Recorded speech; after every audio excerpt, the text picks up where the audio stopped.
السلام عليكم ورحمة الله وبركاته. وعليكم السلام ورحمة الله وبركاته.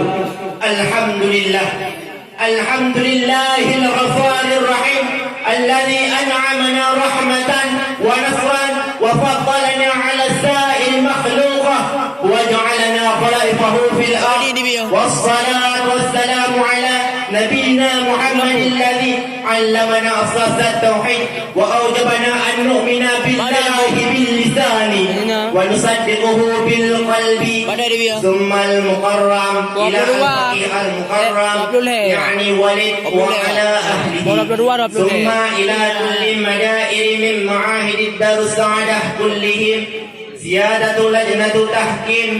أيها الإخوان الكرام وأيها المستمعون والحاضرون رحمكم الله، أقوم في أمامكم جميعا أريد أن أتكلم أو أن أخطب قليلا تحت موضوع التوحيد لب الدعوات جميع الأنبياء والمرسلين.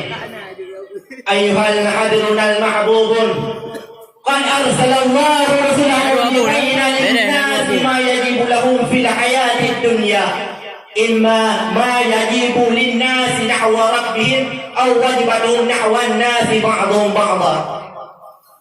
وأهم واجبة للناس في هذه الحياة الدنيا هو أن يوحدوا الله، أي خضوع وخشوع وركوع وتسليم والاستعانة والإنابة إلى الله وحده لا لغيره.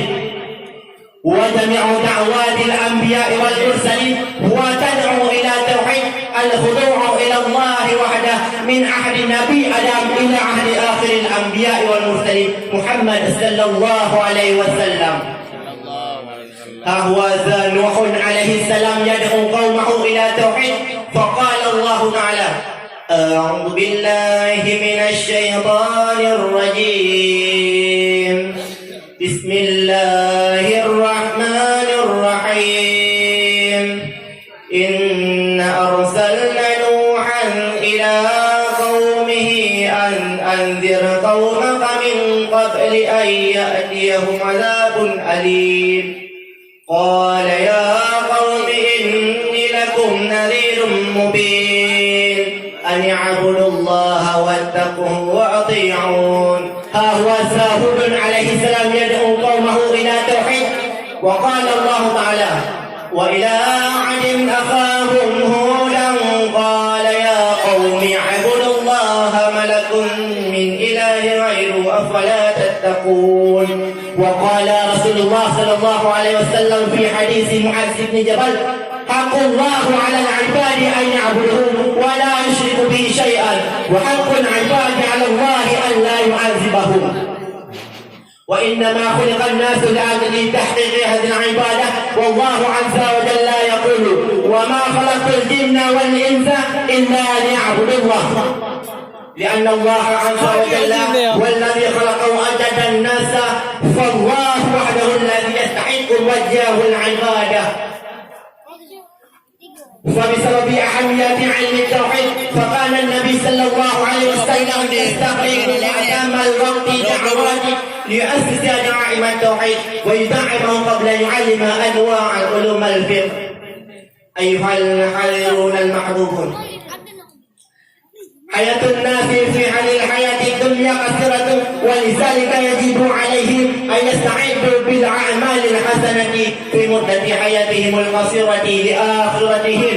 وقال الله تعالى: إنما الحياة الدنيا لعب ولهو، ولكننا إذا تأملنا سوف نعرف أن مصدر السلام فالعبادة في الإسلام ليست صلوات الخمسة فقط، بل كل ما عمله الناس طلبا لوجه الله الكريم فهو كذلك عبادة في الإسلام.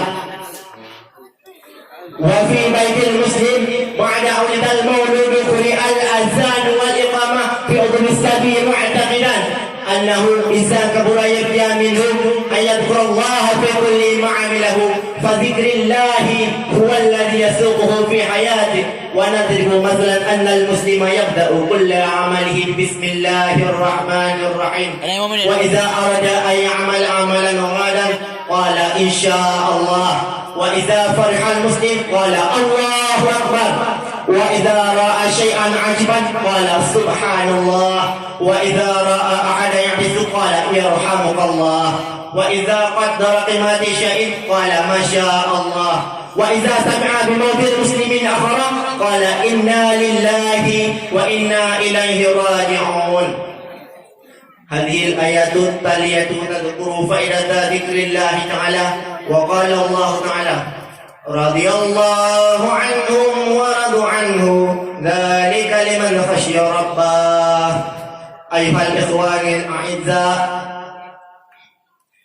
منذ بداية هذه الخطبة قصيرة لنهايتها نلخص بحث على حيابنا نتعاون للإثبات على توحيد السبيل الذي يهدي إلى الجنة في حال البسات والثمار، واجتناب السبيل الشرك لأنه شرك السد معلول مع الشيطان الرجيم.